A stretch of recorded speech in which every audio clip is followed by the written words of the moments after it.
Speak to Rina Shah now, Republican strategist, commentator, and a former Republican senior aide. She joins us from LA. Rina, good morning to you. Good to talk to you again.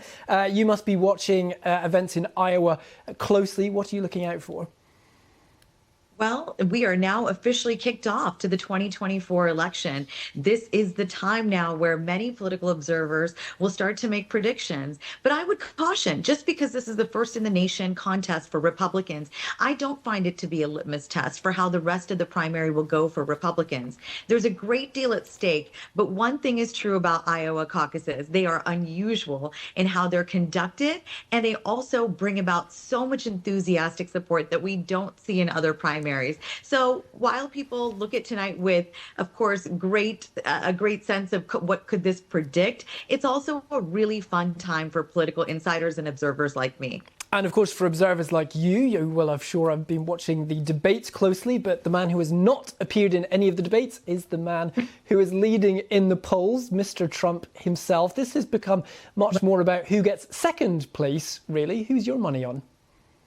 Well, let's look back to 2016. Donald Trump's front-runner primary campaign back then in 2016 hit its first speed bump in these caucuses. And of course, we know Cruz was the one to win back then. But so tonight could go one way or the other. Of course, the polls are showing that he will be the favorite. And with the weather being what it is, I believe that this will be a moment in which we have to see whose supporters are most enthusiastic. And Trump has always boasted the most enthusiastic supporters of the pack.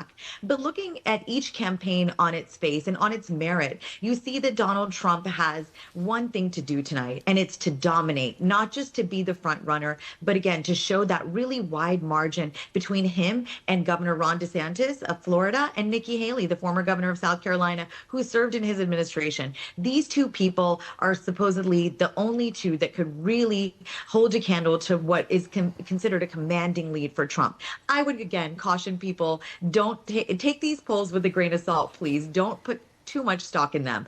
But looking at DeSantis, for example, there's really no other candidate who has as much at stake as he does here. He's visited all 99 of Iowa's counties, a political feat that's known as the full Grassley after the state senator.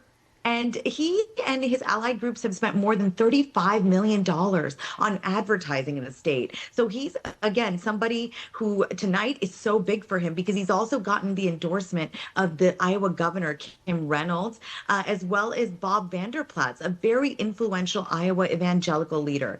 And then there's, again, Nikki Haley, who, unlike DeSantis, Iowa hasn't really been central to her campaign strategy, and she hasn't spent much time in the state. She's chose to focus on New Hampshire, which comes next, where a lot of polls have shown her within striking distance. But let's not forget two other names which are still in the race, and that's Vivek Ramaswamy, the businessman, and Asa Hutchinson, the former governor of Arkansas. They are still in the race as well. OK, we will have to leave it there. Rina Shah, Republican strategist and former Republican senior aide, joining us from LA. Rina, lots of TV for you to watch tonight, and I'm sure you'll be across your social media as well. Wish you a very good evening. Thank you for joining us. Thank you.